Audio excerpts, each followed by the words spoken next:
Yes, yes, indeed. What's up, world? Ecussionist is here. Welcome to lesson number 3. This is Radio Terra, NGO Radio Terra's free lessons for all ages and all levels, brought to you every single week right here on their YouTube platform. And we are so grateful to be here with you all. Like I said, these are free lessons for all levels and all ages that take place in the span of 30 minutes. So we try and get to a lot of things, and please, if there's some questions you have or some suggestions on how to make these lessons even more effective, please email me at ecussionist@gmail.com. That's ecussionist@gmail.com, and or tap in with us here in the comments because we are streaming live. Huge shout out to our sponsors and the people that help us make this happen every single week. Tamboro Drums, Roland Corporation, Sensory Percussion, Proel, Icon Microphones, and of course NGO Radio Terra.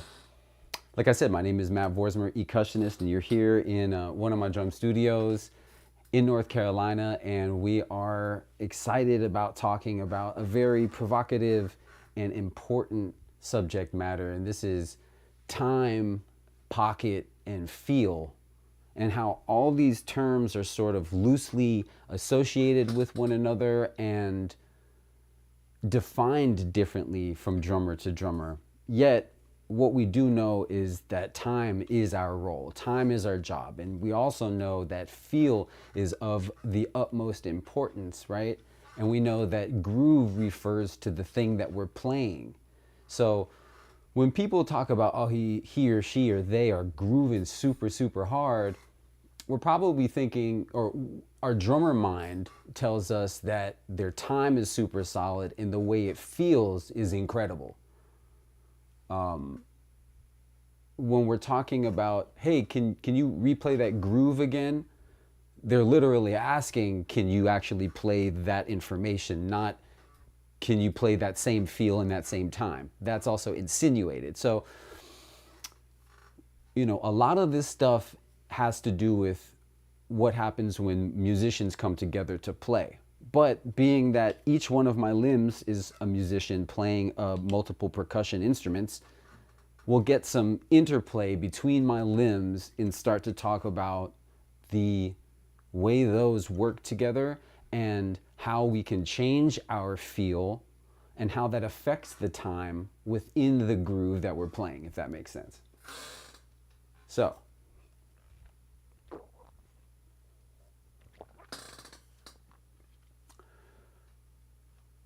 associated with time is the almighty click track or metronome.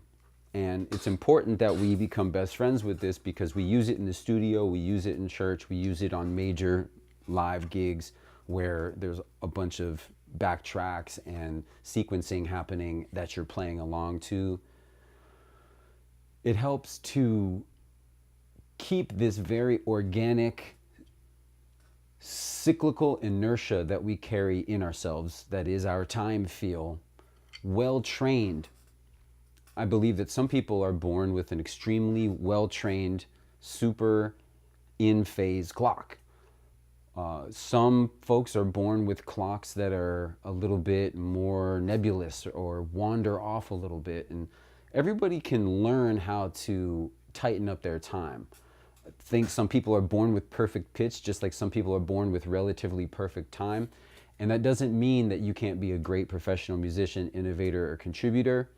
It does mean that we have to put in extra work when that may be us. There's a couple things I think about when maintaining great time, and that is I hum a melody to myself over and over again. I hum the melody of the song that we're playing over and over again. Could be a lyric, could be the entire melody, could be the whole song form, or it could just be a rhythmic motif in any part of the song sung over and over. Usually in a jazz context or a improvisational music context, when all bets are off with everybody being super metric and super pattern based with their time feel, you as the drummer must find some type of solid ground. And even though you are in a jazz or improvisational, highly syncopated, highly rhythmic, highly interactive setting, there still has to be some groundwork there. There still has to be some foundation. And it's important for us to use the melody of that song as a foundation. Also, I think about a grid opening up in front of my face.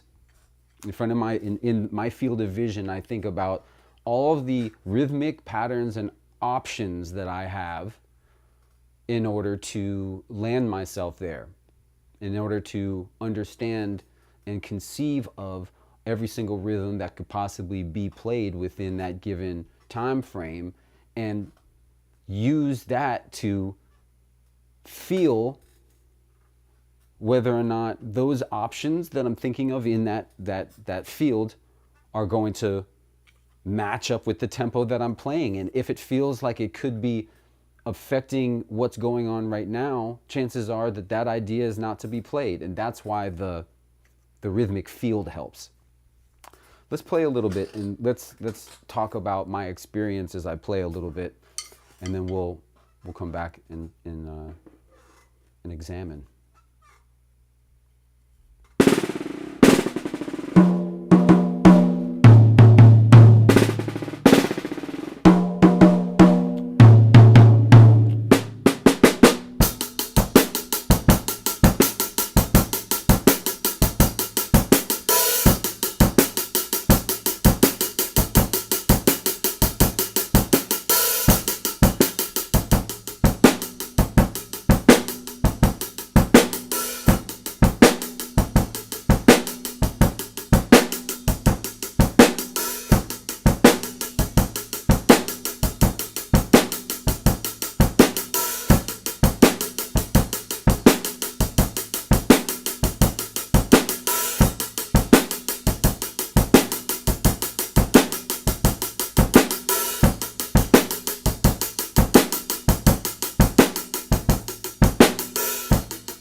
Cool. So my process in keeping that groove and keeping the time as solid as I can conceive of in this moment is I'm thinking of a melody, any random melody. And before I started the groove, I didn't have a melody in mind. So I had to quickly find one. And the random melody that I found was I Want to Sex You Up by Color Me Bad. Why did that pop up into my brain? I have literally no idea. I just also knew that it had to be something that was going to lock me into a very solid foundation. So I'm looking for a melody that has multiple ways that I can interpret it. The I wanna sex you up, right? I was thinking about that. That's a rhythm. Then there's also the ooh, ooh, right? So I'm thinking about these things, and these things are keeping me sort of locked into my own grid. It doesn't matter that that beat is not the beat for that particular song. It doesn't matter that that particular song is from, you know, the late 80s, early 90s. It just literally, it just matters that it's keeping me into my own rhythmic pocket or my own rhythmic cycle and phrasing over and over again.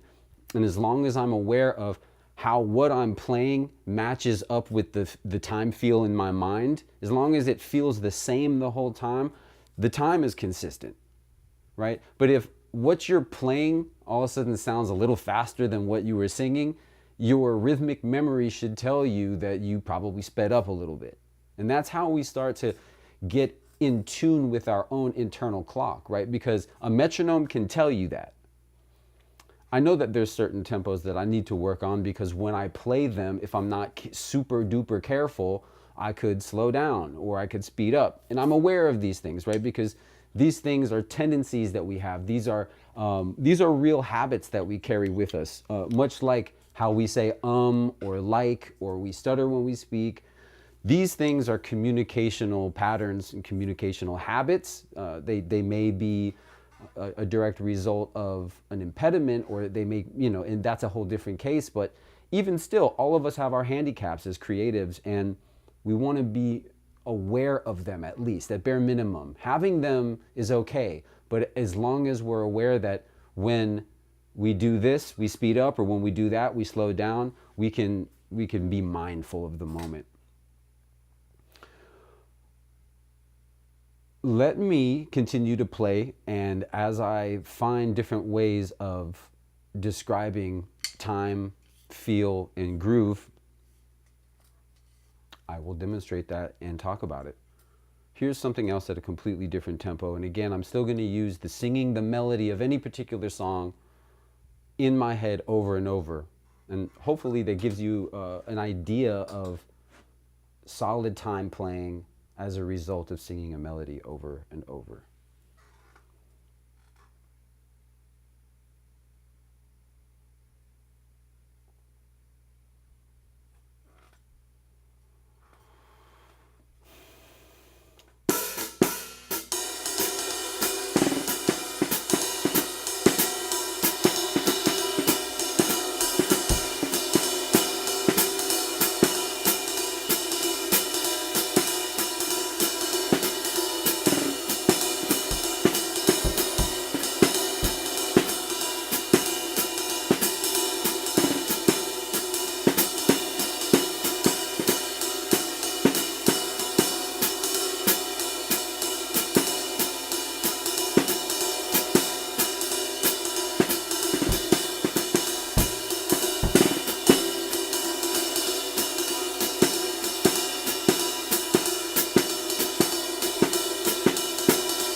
All right, so what I'm thinking of in my brain is the song by Miles Davis called So What, which has this repetitive bass pattern. Boo-doo, boo-doo, boo-doo, boo-doo, boo, right?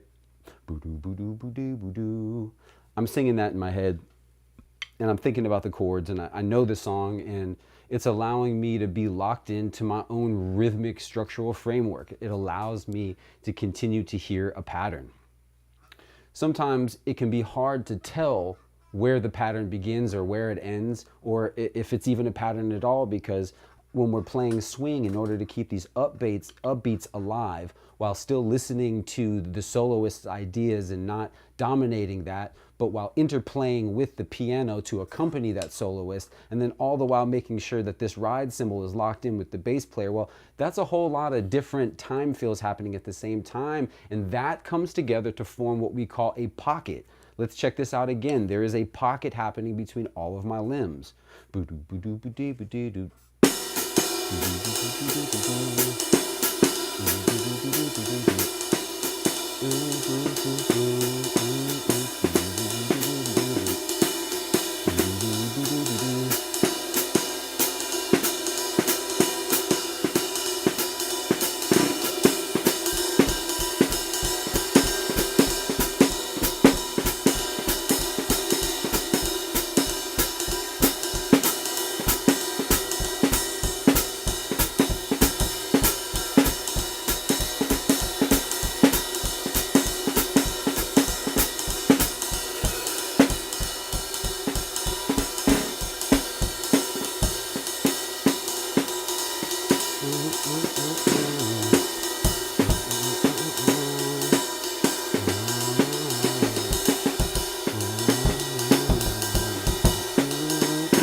Right, so what I'm demonstrating is that when I take away a limb, it can change the feel. It can, hopefully doesn't change the time, but it can change the feel. It does change the groove, right?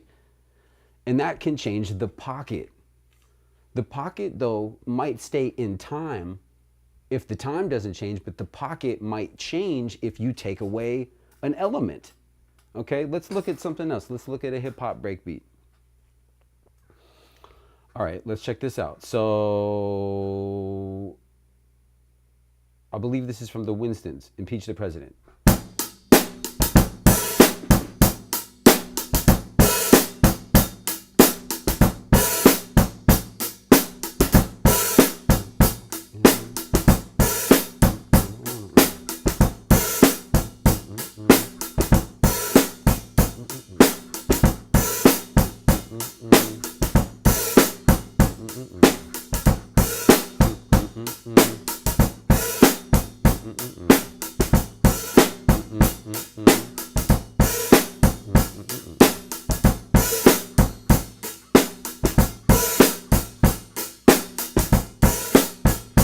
My chair is so squeaky.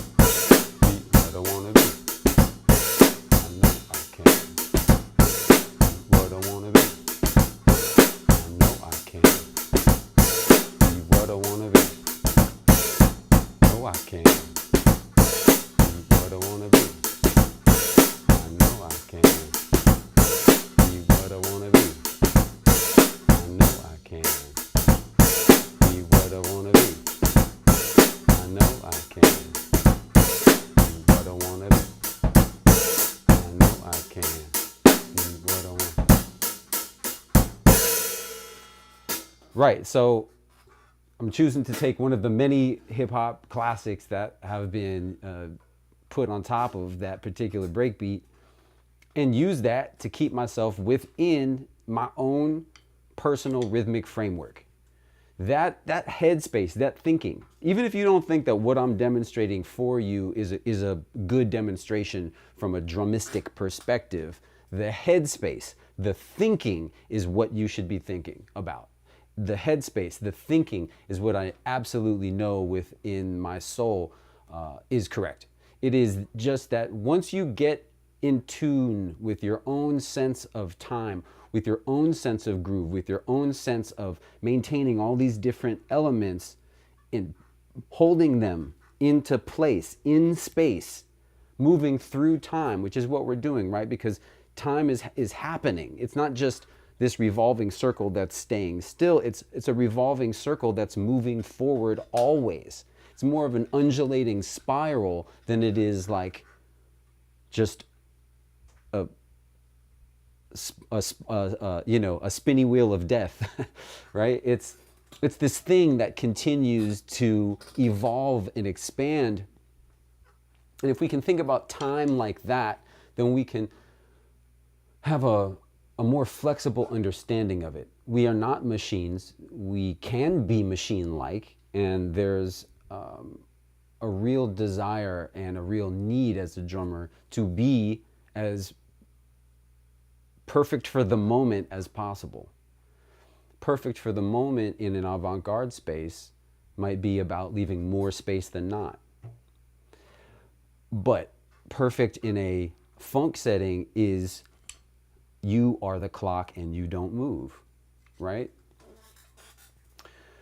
I think that there's been new developments also in the idea of what a clock can sound like. When Jay Dilla came on the scene and became known as somebody with this incredibly unique feel for the way that he produced his snares and his hi-hats and attenuated his kick with the bass line, things changed, right? The eighth note feel would never be the same again.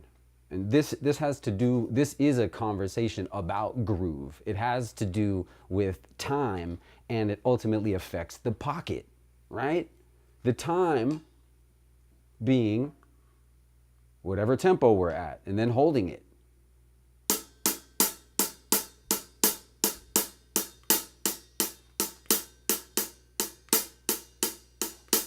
Being loose with it, but still knowing where the one is. Making your 2 and the 4 in the same place. But doing something else with this hi-hat though. Making a little bit behind the beat.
Right, so putting the hi-hat distinctly behind the beat while maintaining the center of the beat with my left hand and my right foot really does change the feel, right? It defines the pocket, and doing something different with that can directly either change the pocket. Hopefully it doesn't change the time, right? It would change the feel, and technically it changes the groove, right? Because to me, the groove is the information that you're playing. If you were to write it out, this groove would be written XYZ like. It would be written as such. The pocket is how it all feels together, right? This pocket feels different like this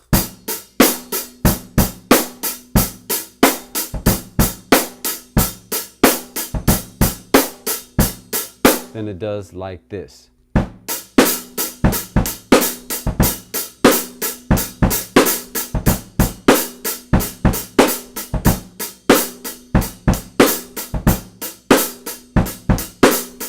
Right? And that's okay that it feels different. But the key is that we maintain it and that it feels good. So then when somebody's like, man, She was grooving.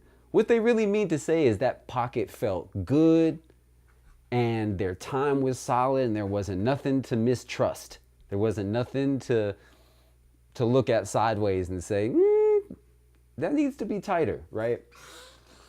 And again, look, people are always going to judge us. We're always going to judge ourselves. The important thing to remember is that this is music and it's supposed to be fun and it's supposed to feel good. So just try and be aware of these things as means for allowing yourself to be super confident and super happy and having a lot of fun. And that will reflect in the music that you play. The grooves that you play with other musicians will be really rewarding. And when you listen back to the recording, you'll say, yes, I was in pocket. Yes, my time was good. Or you'll say to yourself, you know, it could have been better. Or you might say to yourself, you know what? That thing was grooving super hard and the pocket was also super tight, but the time was a little wobbly, but it felt good. That can happen too. But we want to make sure that we're really paying attention to this time. We're wanting to really make sure that at least the way it feels at the very beginning is the way it feels at the very end. What happens in between also should be consistent with what happened at the beginning and what happened at the end. But things can happen. Energy can shift. Someone can bring in the blues. We could go into a whole other space with that. Someone could end up taking it in, you know, let's say this is in like a jam session scenario. Someone could take their solo into a samba space, and then all of a sudden we're doing that. Now, if you're taking a samba from a Jay Dilla style groove, you still want to make sure that when you come back to that Jay Dilla groove, it's the same tempo as when you started. If it's not, that could also be okay for the musical moment, but for what people pay us for as drummers, for what people call us to do, it is to keep it consistent. And I've been guilty of not keeping it consistent before, but I've also been a huge proponent and champion of keeping it consistent. And we learn.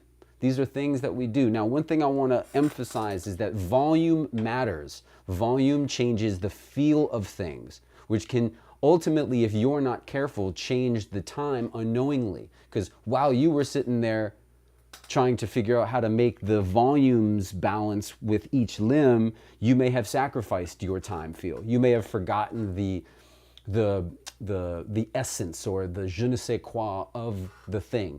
So it's really important that you lock in, as soon as you start playing, lock into what it sounds like you're doing, lock into the pattern or the groove itself. Don't change that, and be very mindful that shifting your body weight in any direction or changing the volume of your hi-hat or changing the volume of your kick drum or changing the volume of any limb might change some things, right? And so we want to train ourselves so that we can have complete and total control, where if we change anything, we can change anything at any time and our groove is unwavering.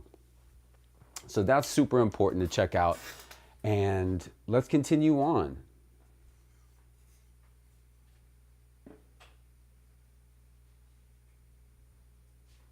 Let's play some second line like we learned from last week.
So I'm mindful. Each bar, I'm checking in with my melody, okay? I'm checking in with the very thing that I started out playing, and I'm always trying to have this really great sense of improvisational memory. I really want to remember exactly what it felt like in the first bar.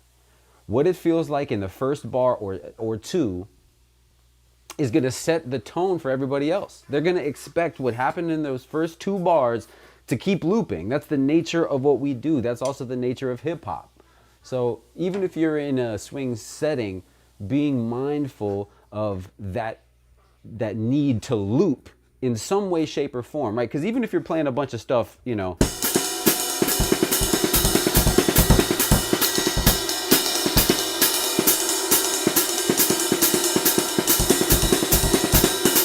right? I didn't play really any pattern. This is the pattern. Dig-a-dang, dig-a-dang, dig-a-dang, right? But everything else that I played in my left hand and my right foot, those are nonlinear ideas. But something has to loop. And the thing that I'm choosing to loop is this. Right? This is the loop. Right? From Impeach the President from earlier. Right? That's the loop there. You know, this is the loop. Loop. Loop. This is the loop.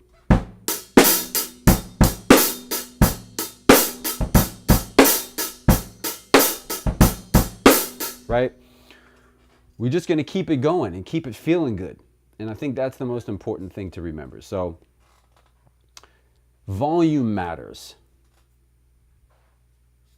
Having a clear, solid melody in your mind is so important. Seeing a grid in front of you about all the rhythmic possibilities before your very eyes and comparing whether or not those possibilities go well with what you're playing.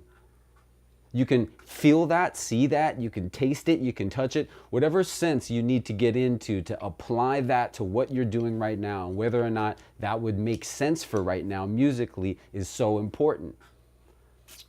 There's some time exercises that I really think that people should be doing. So I do a thing called the rudimental ritual. So I do this basically every day. It's 20 pages long. I'll just play you the first couple pages.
Right? So I use this as a way for me to practice feeling time and practice feeling my own weight against the time. I use this to encourage mental suppleness. I use this to encourage internal time building and just hands and feet. The rudimental ritual is super deep, and I should just do a lesson focused completely on that. But as it pertains to time and as it pertains to groove, this shows you what happens when you do all the different permutations with time. It shows you what happens when you go from playing straight eighth notes to triplets to 16th notes to flams, all the things. And that will help you reveal what your time habits are. Super important, super deep. Check out the rudimental ritual. What else can we cover about time? I think that we'll cover playing with a click in another class, because what's more important is that you discover your own internal time. You discover your own internal ability to keep the time as solid as possible. And that's what today is all about. That's what knowing how to play pocket is all about. Just stick with that groove and don't go anywhere, right? Play fills only where you feel the spirit moves you to do so. Don't play anything extra. Just play what calls you. If your spirit calls you to play lots of things, play that. Just make sure that it's within the time frame that everybody's working with, and you'll be golden. Music is a fun and expressive experience, and these are suggestions rather than rules. Appreciate you for being with me today. Thanks for hanging out with me. My name is Matt Vorsmer, aka Ecussionist. This is NGO Radio Terrace, free lessons for all ages and all levels, brought to you every single Wednesday at 5 p.m. right here, Eastern Standard Time. I'll be here next week. Thanks so much for hanging out with me today. This has been lesson number 3 of the first trimester in 2026. Peace and blessings. Treat each other good.